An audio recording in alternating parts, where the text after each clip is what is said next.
Welcome everybody. Today we are taking a look at mid BloodSeeker. This will be a guide for intermediate to beginner level players, and we are going to talk just about the hero in general, the hero conceptually. We're going to talk about how to lane, what items to go, who he's strong against, things like that. And let's take a look and pause right here. We're going to take a look at him in game here. Now we're going to take a look at his abilities, his items. We're going to talk about it conceptually. We're going to talk about this game in particular, and then we're going to continue watching a little bit. So first of all, the most popular ability builds on BloodSeeker, we'll start there. We'll start with the ability build. You get and I'm going to assume that you know what his spells do. That's just kind of the basis, but I might go into some specifics that you might not know. So first point is usually always in Q for Bloodrage, so you can Bloodrage yourself to get last hits, to get easier last hits, and get the health back from that. In the mid lane, this is really important. This lets you sustain. It's a survival mechanism, and it lets you do a little bit more damage when you attack the enemy. Level 2. This is important. I would personally go Thirst at level 2. But level 3, I would not take Thirst at level 3. I would take Bloodrage at level 3. Bloodrage is a silencing spell. Obviously, it gives you a big circle where you get to zone out your enemy. So just because it's not super high damage and long silence at level 1 doesn't mean that it's not valuable, because when you use that Bloodrage, it forces the enemies to move in a different way. It changes the dynamic of your matchup a little bit. I like having it early. It gives you kill opportunities, but other people like to get point the opposite. The opposition is, or the other way of thinking about it is to get a point in Thirst, because being able to move faster might be more beneficial than getting a point in Bloodrage earlier. So that's up to you. That's your play. And then the play from then on is to finish off by getting Thirst maxed out, making you very strong early game, Rupture at level 6, and moving on from there. When you get to level 8, you usually go with more points in Bloodrage, unless you're jungling a lot. If you're for some reason jungling a lot, you might want to get an extra point in Q. Now let's move on and talk about the items. These are not going to be the items that we're going to necessarily buy, but we're going to talk about the strongest items for BloodSeeker, why they're the strongest, and what you should do with them. So the most purchased item on BloodSeeker is Blade Mail, and I personally love going Blade Mail, but I'm not using it for this guide. I wouldn't recommend it. Blade Mail is great before a BKB, because if you rupture somebody and then go to attack them, you have the Blade Mail duration to basically hit them without them being able to hit you back and without them being able to run away. That's why Blade Mail is pretty fantastic. And he's also, BloodSeeker is really good against heroes who have high mobility. So look at heroes that normally like to run away a lot.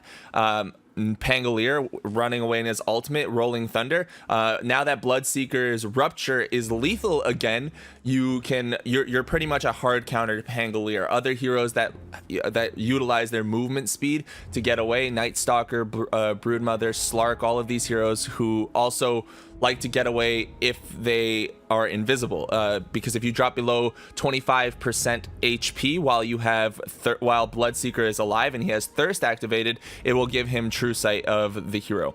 Now, looking at the items we're going to talk about the talent usage real quick. Talent usage: 18 plus 18 max Thirst movement speed, plus 20. Oh no, I started that backwards. Okay, so the decision at level 10 is between plus 6 armor and plus 25 attack speed. I think that you take the plus 6 armor if there's a lot of physical damage, plus 25 attack speed if it's mostly like magical damage based units. You would take the attack speed and maybe get a Blade Mail that gives you a little bit of armor as well.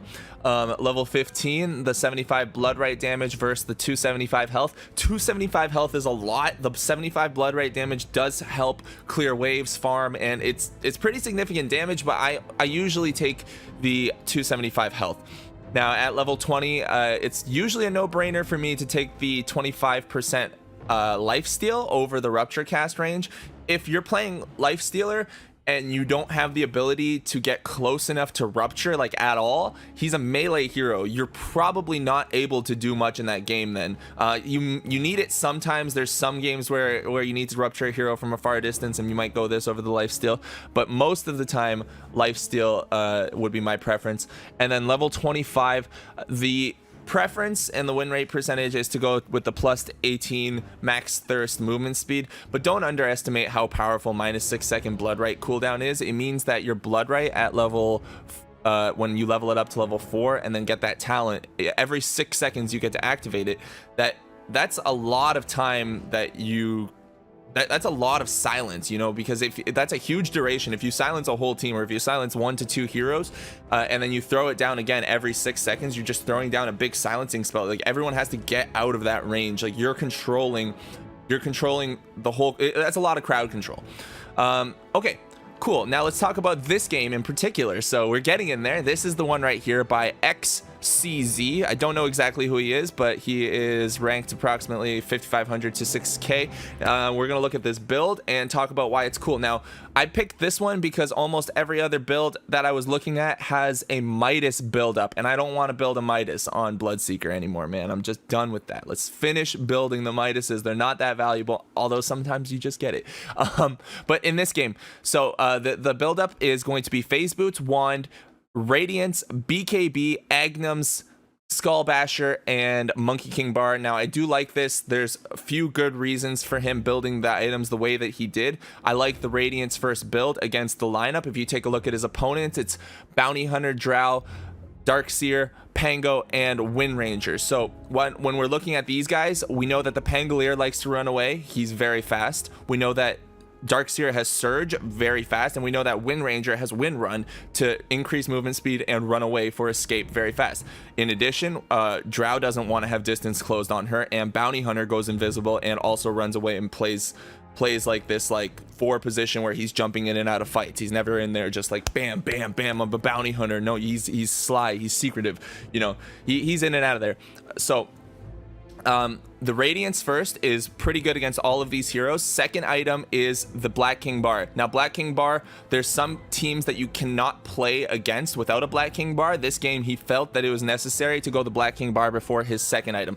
I usually put my BKB as my third item if I can delay it. The reason for that being is because getting a later BKB means that you have a longer BKB duration in the late game. Now, some games you just need it to fight. Like, you can't do anything until you get it. You know, if you go into a fight without your BKB, they're just going to chain stun you and you're dead. You've got nothing to do. So you got to get the BKB right away.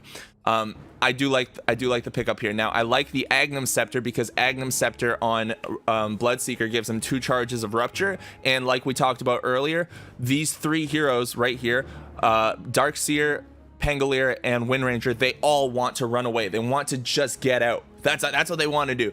So we know that he can rupture them twice once he gets this, and then for the last item build up, the Skull Basher, and then the MKB. The last of the item build up in this game is the Skull Basher, then the MKB. Skull Basher is extremely valuable this game if you think about the item progression, because he's going to be rupturing twice, so there's more likely to be people who are lower in HP. There's going to be people who are lower in HP. His teammates, I didn't look at his team yet. I should have. He's got a PA, a Winter Wyvern, a Phoenix, and a Wraith King. So Phoenix can do a lot of damage to a lot of people right away. Increased attack speed with the Basher, you stop them from getting away, and then with the Monkey King Bar, you stop the Wind Ranger from getting away with her Wind Run. And maybe if somebody built a Butterfly, this would have been a necessary item as well. I don't know. I haven't watched the whole game yet, but that's the thought process. Now we're going to watch it play out. We're going to talk about how to lane with the hero. So yes, this video, I guess, is going to end up being kind of long,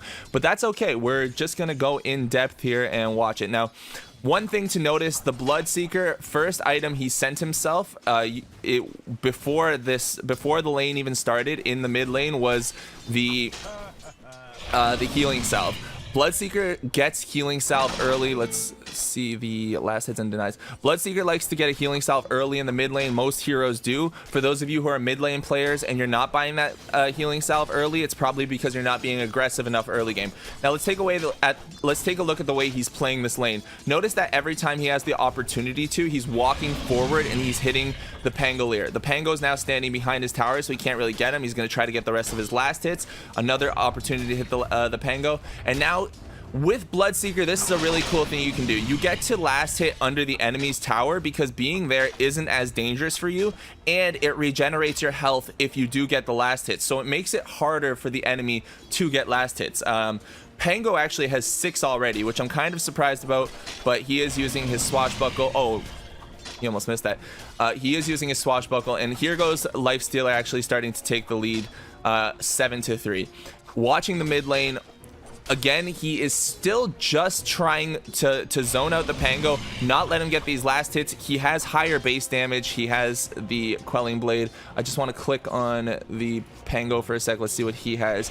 He also has a Quelling Blade and a Stout Shield, pretty much identical items at this point, but you can see that he's going to go for a bottle first, and Lifestealer will almost surely go for boots or a Wraithband first.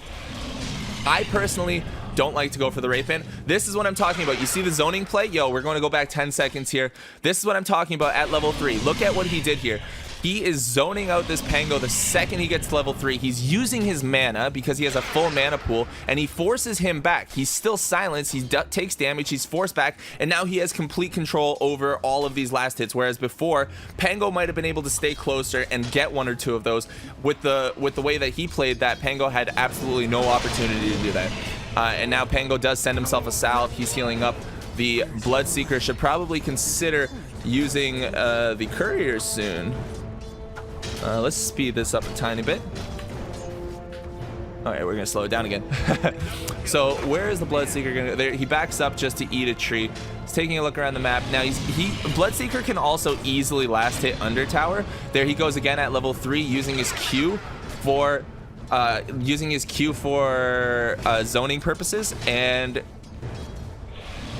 what is the last hits at? We're at 16-5, 17-5 against 12-2, and he should be able to start dominating this lane as it goes farther. Once he gets to level 6, it's going to be pretty bad news for the Pango. And now you can see that he's even able to dive the Pango underneath his tower, but he is not able to get the kill. Unfortunately, he was drawing tower aggro there. If he would have so what you need to do underneath the tower there to not draw tower aggro is right click the Pango and then right click the ground before the tower has the opportunity to focus you. And if it does focus you, you have to right click on your own enemy or on your own allied creeps to take the focus away from yourself. And this Lifestealer is actually going for Wraithband. So he's got 1 Wraithband, a second in his inventory, and he's using his W to zone out and make space. He doesn't need his boots yet. He decided to go with the double Wraithband because he wants to be aggressive early on. So I actually really like how aggressive he is being against the Pango. He's forcing the Pango to play farther back, and every time he uses his swashbuckle, BloodSeeker's dropping his blood right. So if Pangolier drops his swashbuckle, that's his escape mechanism, and BloodSeeker knows he can force him out of the lane or away from the creeps by dropping his W. So that's actually a really cool mechanic right there. If you're ever playing against a Pangolier or somebody who has an escape mechanism like that, think another example would be Queen of Pain with her blink. If you're playing against Queen of Pain and she blinks in on you, as a BloodSeeker, the first thing you should do, if you have it available, is drop your W, drop your blood right, so that she has to either run out of the circle or get silenced. So now BloodSeeker is approaching level 6. If he didn't take as much damage from the Pangolier. Pango has a DD rune, so he's actually taking quite a bit of damage here. If he didn't take all of that damage, he could be more aggressive here, try to get a couple last hits, maybe even jungle for 1 more. Probably not, but maybe jungle for 1 more. Notice that he swashbuckled, or that he dropped his blood right the second that he swashbuckled. But he would try to be a little bit more aggressive and set up a kill once he hits level 6. I don't think he's going to do that now because he doesn't have full health, and the Pango might be able to kill him. He can also have a TP rotation, and he doesn't have vision mid, so he probably can't get the kill on Pango even with his rupture right now. But that is what he's going to be looking for. And anytime Pangolier looks to set up a kill by using his rolling boulder, BloodSeeker is going to be there waiting with the rupture. So Pango is playing against his worst matchup because it really limits what he can do. Now, notice that BloodSeeker is farming the jungle and paying attention to top. He has his boots now, double Wraith Band, and next item is going to be Phase Boots. After Phase Boots, this BloodSeeker is going to build into a Radiance. Now, this game, I really like Radiance because none of the heroes are like super high HP strength heroes that can't take damage, that like a Radiance burn just won't do anything to you. Like, you know, you Radiance burn an Axe, and Axe doesn't really give a crap. Like, it bothers the Axe because Axe can't blink, but aside from that, he doesn't care. Now notice this right away. There he goes. He noticed that the Drow Ranger was low health. We're gonna go back 10 seconds. We're gonna watch this again. Watch what he's paying attention to. He's farming here, and with BloodSeeker, you have to consider your teleportation. This is an important note. Consider your teleportation almost like one of your ultimate abilities. Every teleportation on BloodSeeker should probably be a kill because Rupture has high range, and you should be able to set up a Rupture kill without anybody knowing where you're TPing. All you have to do is get out of range somebody of the enemies, TP, and then go set up your kill. So now he saw that Drow Ranger's low on health. He knows he's got fast movement speed because of thirst. He runs this way and just puts the Rupture down. Bam, dead right away. Now that Drow Ranger was playing pretty poorly, but there he goes. He gets his first kill with with Rupture, and he doesn't even stay in that lane. He just walks back to mid. This is something that beginner players never do. They just stay in the lane that they go to. Creeps only spawn every 30 seconds. That means that if it takes you 30 seconds to walk from top to mid lane, you can only miss one wave of creeps, maybe two if other stuff happens, but it probably won't. And a lot of the times you can get to the wave without missing anything. Now BloodSeeker continuing to force the Pangolier out of the lane here with that pickup on the Drow kill. He now has the advantage, and every time that Pango comes forward, he's going to try to stop him from being able to get last hits himself. He is going to use the Mango here in a second, and in 10 seconds he's got Rupture up again. He should send himself another teleportation scroll. The second his teleportation scroll is off of cooldown, it is again like him using Metamorphosis or something. Not exactly like that, but you know what I mean. It's crazy setup on this really good hero. And here we go. He gets ready to make another play soon. The Pangolier is getting low, gets ruptured, drops the W, forces him to swashbuckle out of there, and now he uses his ultimate. He has no choice but to die right there. That was actually like the perfect engagement right there. We're gonna watch that one more time. So get ready. See, he hits the Pangolier. This is how he sets up the kill. He hits the Pangolier a couple times. It's not worried about these last hits so much. Misses one. Not worried about the last hits. Gets the rupture. Throws down the W, the blood right on top of him, forces him to swashbuckle out, even forces the ultimate out. So now Pango doesn't have ultimate. Rolling Thunder for 65 seconds. That was a mistake by Pangolier, by the way.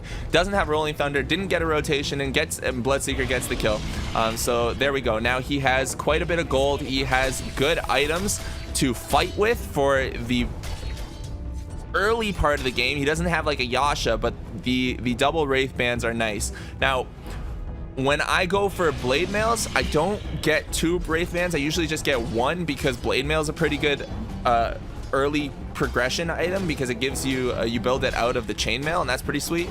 It's called chainmail, right? Yeah, build it out of the chainmail, and that's pretty sweet.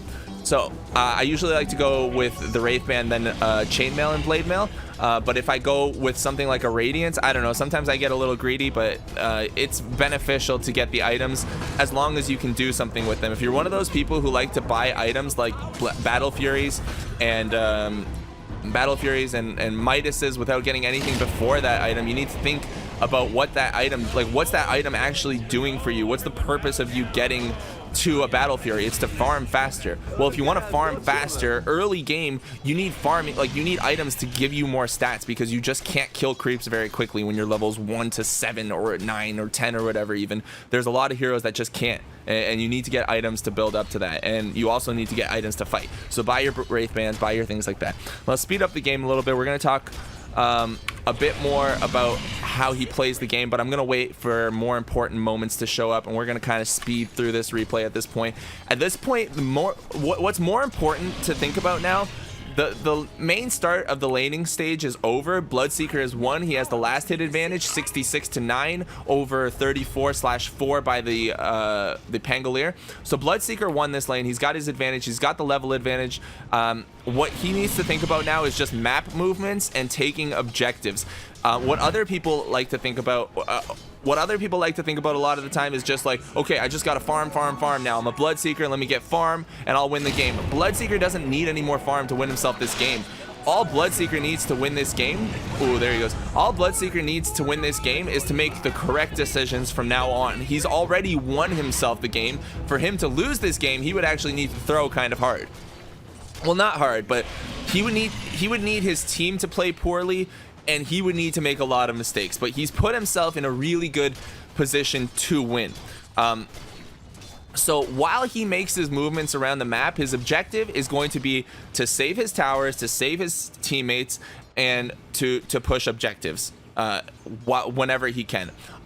One thing that I consider an objective, and I don't know if other people do, I know that they consider it highly important, but I consider this more important than objective a lot of the time, and that is killing one of the cores. BloodSeeker is one of the heroes that can do that. He can go around, instead of trying to take the mid tier 1 tower, BloodSeeker can be that hero that goes and tries to kill the core every time a kill is available, or every time he sees an opportunity on the map. He even saw one right there, started to teleport bottom, and decided not to. Now this Radiance timing is ridiculous because he's 4-0, he's got 85 last hits, he's got a free lane here, nobody can mess with him, so he's going to get his Radiance timing incredibly quick.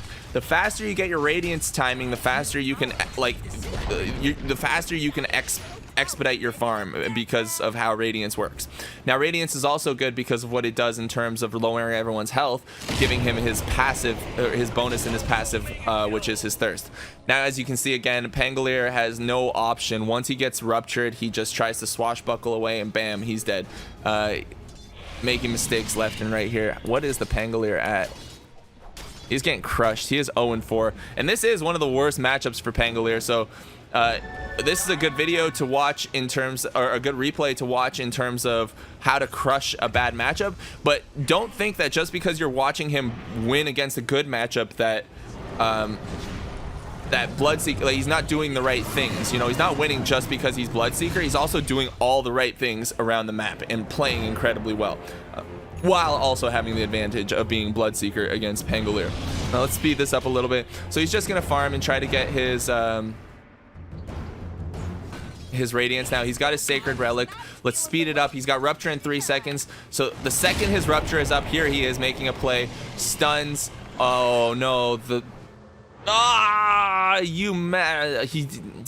if he would have waited, if the Brave King would have waited, that's something that your teammates shouldn't mess up. If you can get the Rupture off without the stun needed, then you should be okay, but he was able to win run and get away. So that is a wasted Rupture, unfortunately. He's just going to go back and forth between these jungle camps, mid lane and top lane right now, and he's going to farm up as much as possible. He'll probably send himself a Clarity. Nope, they have a Shrine available. And now he'll go back mid lane. Every time there's a lane available, he'll prefer to take the lane farm, but when there is no lane available, he'll go to the jungle, finish off his Radiance, and when his TP is off cooldown, or if he sees a kill that's being set up, BloodSeeker will make the teleportation play. So with BloodSeeker, another thing about getting to fights, there he is getting the kill on the Phantom Assassin. Phantom Assassin can't do anything if BloodSeeker shows up and she dives under tower like that. Like, she's really screwed. There's Darkseer trying to make his play, tries to make his way out, he does not. Oh, unfortunate. And BloodSeeker is still continuing to be on a rampage here. Gets himself enough gold to get the Radiance. 15-minute Radiance is what this guy is going to have. And then they got to get these bounty runes.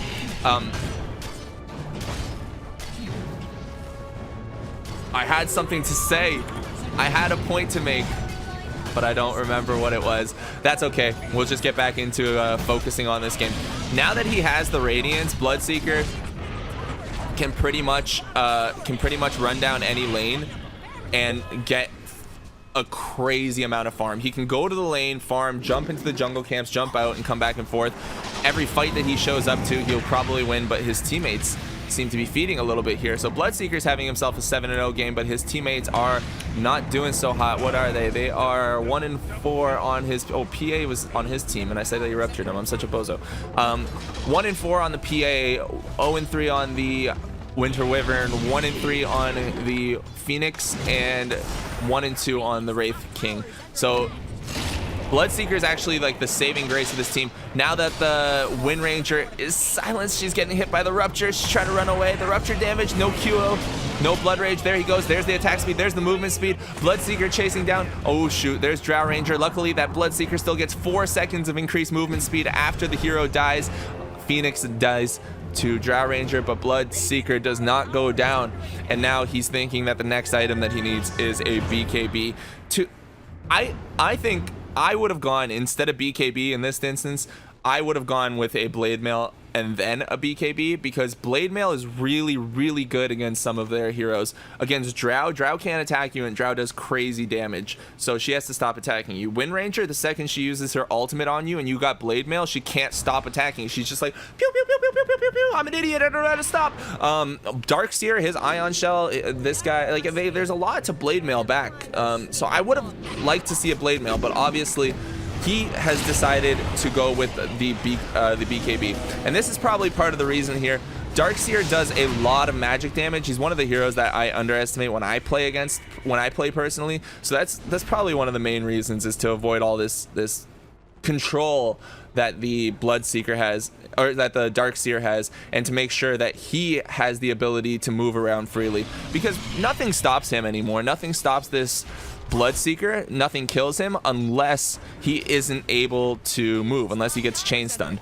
He's got the level advantage. What is he? 16. The next closest is 14 on the Drow Ranger. Actually, Drow's having herself a game though. She's 4-1, and we're not really clicking around to see anything else that's going on, so she's doing pretty well. We're going to speed up the game a bit. We're going to watch him farm. He's farming multiple lanes at the same time, pushing mid while they are bottom.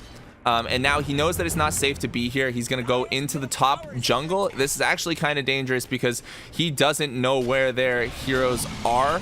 Like, they could TP to the shrine. He doesn't know if they have vision there, and he's just farming their jungle. He's taking this opportunity to farm their jungle. He knows that they want the bot tower, that they're probably playing around the bottom triangle with their ancients, farming around there. He thinks that he's safe.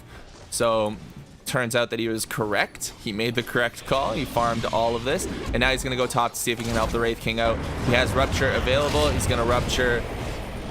Nice. Gonna Rupture the Wind Ranger too, and Wind Ranger can't get away. This is where the Radiance comes in extremely it comes in as extremely helpful against Wind Ranger, when you cannot, like, there's just no way you can hit that Wind Ranger when she's wind running, you know, unless you get that MKB. But if you have that Radiance, you can just run circles around her while you continue to burn. So he has the opportunity now. There's 3 heroes dead. He is going to take the top tower, and then he'll probably try to, I don't know what he's going to do after this, actually. I don't know what the play is. I think somebody needs to go defend bottom tower, but they might have an opportunity to Roche or look to set up a kill by just perching up here on this high ground, waiting for the enemy team to come. There is a bounty hunter around, and it doesn't matter. BloodSeeker now just bides time. He has his BKB about to show up pre 20 minutes. They might want to go fight for those bounty runes. If he gets ruptured, he dies. There he goes, using the phase boots to move forward. Rupture him, and he doesn't need to use the BKB yet. There he goes, gets silenced, BKB usage instantly, and manages to get another kill. Now that's the only reason I don't like that early BKB, because that's a 10-second BKB for a 20-minute Wind Ranger kill, and she's back soon. It's more beneficial if that happens later on for you, if you can, like, if you could have got Blade Mail or something. I don't know, it doesn't matter, it's fine. But the BKB, that's the only reason I don't like getting it so early, just because he's going to be at a 5-second BKB cooldown in no time. Now his next item, notice that he was thinking about going for a Skull Basher. So Skull Basher was going to be his next item. Realized that, hey man, why am I going to Skull Basher? I just got to stop these guys from running around. Their whole team is elusive, and I am the anti-elusive hero because you can't run around against me. I have a Rupture. So here comes the Agnum Scepter instead. He's going to get it very quickly, being able to, at the 20-minute mark with a Radiance, which you should have, which you should probably have. You should not be thinking to yourself like, oh, like, I'm just gonna go and team fight all the time. You also have to go run through the jungle, get multiple creep camps as you go to creep waves. Like, you have to use your Radiance to your advantage, like kill multiple camps at the same time with your W and your Radiance. just, you know, do the things that you need to do to farm, but consistently be thinking about the farming. Don't just go blank mind and think like, okay, like I'm BloodSeeker and now I'll team fight people. And there goes another kill on the Pangolier with the Rupture. So Rupture's down. Imagine if he had another one. He will soon. Oh.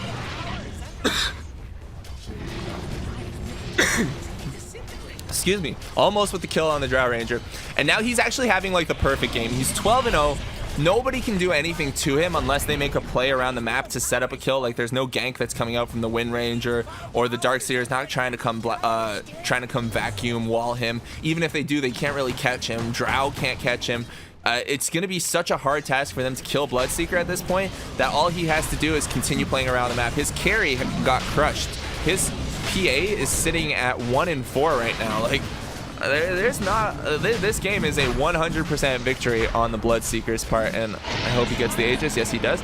Gets the Aegis. The Agnums is very close, so he's not going to go make a play across the map yet. He's going to try to get his Agnums first, and I think it's important to recognize that if you're 700 gold away with a Radiance from an Agnum Scepter, a major milestone, a major item to hit, you should probably try to get that item. He's going to wait for the minute mark to show. Going to farm. He's going to wait for the minute mark to show. Oh, he sold his second Wraith Band. I thought he was going to go farm a little bit more, but he sold his second Wraith Band, has the Radiance. Now he's going to go make his play. They'll look to use the double Rupture and the Aegis. So looking top, there is just a Phantom Assassin that's sitting top, not really doing much. We're gonna move this game along a little bit quicker because at this point it's just like a strategy about where you're gonna be on the map. It's no longer about making skill precision plays. It's about setting up the vision, getting the smokes, getting the ganks, and whoever has the advantage from winning the early game will have the advantage in these fights. So here they come, looking to set up the kill on the BloodSeeker. This is a great ward spot, by the way. Notice that ward position.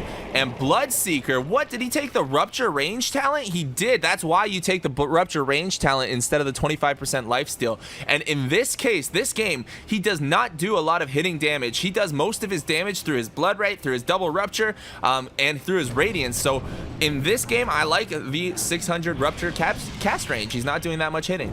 So we're cool with that. There he goes, gets another Rupture off. Phoenix tries to egg for the kill. Forced to use the Winter Wyvern ult, stacks the stun, does the Wraith King because he's a bozo, but oh well. There is the kill on the Wind Ranger, and now they're just gonna start to take mid lane.